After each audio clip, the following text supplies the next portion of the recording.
Saat ini Indonesia memiliki bonus demografi, yaitu jumlah penduduk usia produktif yang berlimpah.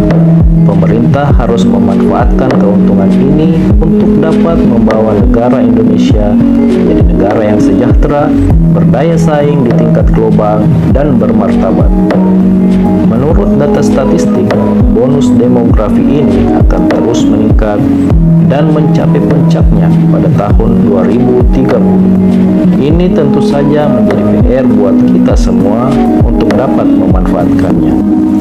Namun yang tak kalah pentingnya adalah bonus demografi selalu diikuti tantangan besar dalam menghadapi era populasi menua atau aging population, yaitu pada pasca bonus demografi tersebut. Kita tahu kita punya bonus demografi dan akan berubah menjadi aging population yang diperkirakan terjadi pada tahun 2060 hingga 2070. Jadi selain memanfaatkan bonus demografi yang ada, kita juga harus mengantisipasi era populasi menua atau aging population pasca bonus demografi tersebut. Salah satu hal yang penting dalam menghadapi era aging population adalah mempersiapkan dana pensiun. Assalamualaikum warahmatullahi wabarakatuh. Selamat pagi rekan-rekan semua. Bagaimana kabarnya? Semoga keberkahan dan kesehatan senantiasa dilimpahkan oleh Allah Subhanahu wa taala kepada kita semua. Amin. Kali ini saya akan membahas mengenai dana pensiun. Sejak dulu hingga saat ini, banyak orang yang ingin menjadi pegawai negeri karena mendambakan dana pensiun saat setelah tidak bekerja lagi. Persepsi masyarakat Indonesia secara umum menunjukkan bahwa yang mendapat pensiun hanyalah pegawai negeri atau TNI saja. Namun sebenarnya hal tersebut kuranglah tepat. Sebagaimana kita ketahui bahwa dana pensiun merupakan salah satu jenis industri keuangan non-bank. Industri keuangan non-bank atau biasa disingkat IKNB merupakan lembaga penyelenggaraan aktivitas keuangan berupa penghimpunan dana dari masyarakat lalu menyalurkannya untuk kegiatan investasi. Kegiatan investasi ini disalurkan ke perusahaan serta menerbitkan surat berharga. Industri keuangan non-bank dalam istilah dahulunya disebut sebagai lembaga keuangan bukan bank atau LKBB, didirikan sejak tahun 1972 menurut surat keputusan Menteri Keuangan nomor 38-MK-4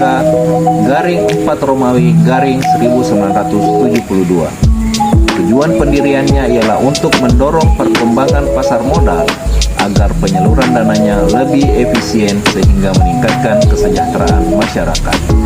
Industri keuangan non-bank atau IKNB termasuk lembaga yang diawasi oleh Otoritas Jasa Keuangan atau OJK sebagai otoritas pengawas lembaga keuangan di Indonesia. Oke, sekarang kita uraikan mengenai dana pensiun. Sebelum adanya undang-undang dana pensiun, terlebih dahulu berkembang di masyarakat suatu bentuk tabungan dana pensiun serta tabungan hari tua atau THT yang dibentuk oleh banyak perusahaan baik swasta maupun pemerintah. Bentuk tabungan ini memiliki ciri yaitu sebagai tabungan jangka panjang yang hasilnya dapat dinikmati setelah pensiun. Ketika itu, program dengan pengumpulan dana yang diselenggarakan oleh perusahaan atau pemberi kerja berdasarkan ketentuan-ketentuan pada pasal 1601S KUH Perdata yang isinya sebagai pelaksanaan penghimpunan dana. Banyak pemberi kerja yang mengambil bentuk yayasan sebagai wadah penghimpunan dana yang dikenal dengan nama Yayasan Dana Pensiun. Hampir seluruh program pensiun yang dilaksanakan sebelum lahirnya Undang-Undang Dana Pensiun berbentuk Yayasan Dana Pensiun. Namun terdapat kelemahan bentuk dari yayasan ini, yakni bentuk badan hukumnya yang diterima dari praktik berdasarkan kebiasaan, bergerak dalam kegiatan sosial semata atau tidak mengambil keuntungan, tidak mempunyai anggota yang semestinya sehingga tidak tepat jika yayasan dipakai sebagai wadah penyelenggaraan pensiun. Dengan kehadiran Undang-Undang Nomor 11 Tahun 1992 tentang dana pensiun, pensiun bukan hanya hak pegawai negeri atau TNI semata, namun juga terbuka untuk semua pekerja, baik itu perusahaan swasta maupun pekerjaan perorangan maupun pekerjaan mandiri. Menurut Undang-Undang Nomor 11 Tahun 1992 pada pasal 1 dinyatakan bahwa dana pensiun adalah badan hukum yang mengelola dan menjalankan program yang menjanjikan manfaat pensiun. Pada hakikatnya, program pensiun dapat menciptakan ketenangan kerja bagi karyawan karena kesejahteraan di hari tua akan dapat terjamin, yang pada gilirannya mereka akan lebih loyal terhadap perusahaannya dan akan lebih produktif. Dengan kehadiran Undang-Undang Dana Pensiun sebagai landasan hukum bagi penyelenggaraan program pensiun sangat dibutuhkan. Undang-undang ini diharapkan pula dapat membawa pertumbuhan dana pensiun di Indonesia dengan lebih pesat, tertib, dan sehat, sehingga membawa manfaat nyata untuk meningkatkan kesejahteraan seluruh masyarakat. Undang-Undang Dana Pensiun merupakan landasan hukum bagi pembentukan dana pensiun dan penyelenggaraan program pensiun mengandung asas-asas pokok sebagai berikut. Yang pertama, asas keterpisahan kekayaan dana pensiun dari kekayaan badan hukum pendirinya, yang dalam artian bahwa asas ini didukung oleh adanya badan hukum tersendiri terhadap dana pensiun dan diurus serta dikelola berdasarkan ketentuan undang-undang. Melalui asas ini, kekayaan dana pensiun utamanya bersumber dari iuran, terlindungi dari hal-hal yang tidak diinginkan yang dapat terjadi pada pendirinya. Kemudian berikutnya asas yang kedua, asas penyelenggaraan dalam sistem pendanaan. Dengan asas ini, penyelenggaraan program pensiun, baik bagi karyawan maupun pemberi kerja mandiri, haruslah dilakukan dengan pemupukan dana yang dikelola secara terpisah dari kekayaan pendiri, sehingga cukup untuk memenuhi pembayaran para pesertanya. Kemudian asas yang ketiga, asas pembinaan dan pengawasan.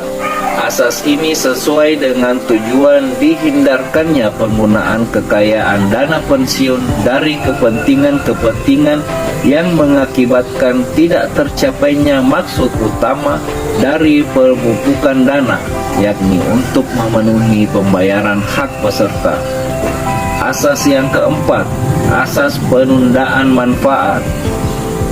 Asas ini berarti bahwa menghimpun dana dalam penyelenggaraan program pensiun yang dimaksudkan untuk memenuhi pembayaran hak peserta yang telah pensiun agar kesinambungan penghasilannya terpelihara.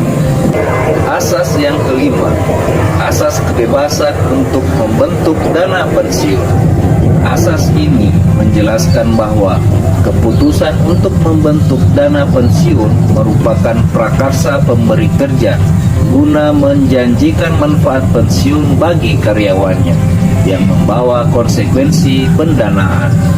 Melalui asas-asas tersebut tadi, diupayakan untuk menyediakan suatu tata lembaga yang memungkinkan setiap anggota masyarakat, baik secara kelompok maupun secara individu, untuk merencanakan dan mempersiapkan diri menghadapi saat datangnya hari tua atau bagi keluarganya. Dana pensiun memiliki fungsi sebagai pengelola program pensiun dengan tujuan utama membayar pensiun tepat jumlah, tepat waktu, dan kepada peserta yang tepat. Fungsi kedua ialah mengembangkan dana agar setiap saat perkembangan kekayaan selalu mengimbangi setiap jenis kewajiban. Kemudian selanjutnya, dari Undang-Undang Nomor 11 Tahun 1992, lahirlah lembaga-lembaga dana pensiun yang telah disahkan oleh Menteri Keuangan dalam dua jenis. Yang pertama adalah dana pensiun pemberi kerja atau disingkat DPPK, dan dana pensiun lembaga keuangan atau disingkat DPLK yang disebutkan pada pasal yang kedua. Kita breakdown satu-satu ya rekan-rekan. Yang pertama, dana pensiun pemberi kerja. Artinya, program pensiun diselenggarakan oleh orang atau suatu badan yang mempekerjakan karyawan sebagai pendirinya atau perusahaan. Biasanya, dana pensiun pemberi kerja atau DPPK adalah perusahaan-perusahaan yang jumlah karyawannya sudah cukup banyak. Perusahaan skala besar seperti ini bisa mendirikan dana pensiun pemberi kerja atau DPPK sendiri atau bekerja sama dengan lembaga lain. Dana pensiun pemberi kerja dapat menyelenggarakan program pensiun manfaat pasti atau PPMP maupun program pensiun iuran pasti atau PPIP. Apa sih program pensiun manfaat pasti dan program pensiun iuran pasti itu? Program pensiun terbagi menjadi dua, yaitu satu, program pensiun manfaat pasti, yakni program pensiun yang manfaatnya ditetapkan dalam peraturan dana pensiun yang bukan program iuran pasti. Sedangkan program iuran pasti atau PPIP yakni program yang iurannya ditetapkan dalam peraturan dana pensiun. Seluruh iuran serta hasil pengembangannya dibukukan dalam rekening masing-masing peserta sebagai manfaat pensiun. Seluruh iuran program pensiun manfaat pasti bersumber dari gaji karyawan yang dipotong oleh perusahaan. Iuran yang terkumpul tersebut harus dikelola oleh dana pensiun pemberi kerja sesuai peraturan dana pensiun yang berlaku. Manfaat pensiun dana pensiun pemberi kerja bisa diambil apabila peserta mengundurkan diri atau resign dari pekerjaannya atau sudah memasuki masa pensiun. Jika mendirikan dana pensiun pemberi kerja tidak memungkinkan, ada juga jenis dana pensiun yang disebut dengan dana pensiun lembaga keuangan. Perusahaan dapat mengikutkan karyawannya sebagai peserta dana pensiun lembaga keuangan atau yang biasa disingkat DPLK. Dana pensiun lembaga keuangan atau DPLK ini adalah suatu lembaga yang dibentuk oleh bank atau perusahaan asuransi jiwa dan disahkan oleh Menteri Keuangan untuk menyelenggarakan program pensiun iuran pasti. Dengan kata lain, dana pensiun lembaga keuangan tidak menyelenggarakan program pensiun manfaat pasti atau PPIP. Dengan kata lain, dana pensiun lembaga keuangan atau disingkat DPLK tidak menyelenggarakan program pensiun manfaat pasti atau PPMP. Besaran iuran pada program pensiun iuran pasti berasal dari potongan gaji para karyawan dan kontribusi perusahaan. Dana yang terkumpul tersebut akan diinvestasikan sehingga hasilnya dapat ditambahkan ke dana peserta. Peserta dana pensiun lembaga keuangan tidak hanya perusahaan, tetapi bisa juga pekerja mandiri seperti wirausahaan atau wirausahawati, ataupun pekerja lepas. Manfaat pensiun di dana pensiun lembaga keuangan bisa dicairkan pada saat peserta sudah memasuki masa pensiun. Bagaimana rekan-rekan semua? Semoga paparan saya ini dapat memberikan sekilas gambaran ya mengenai dana pensiun.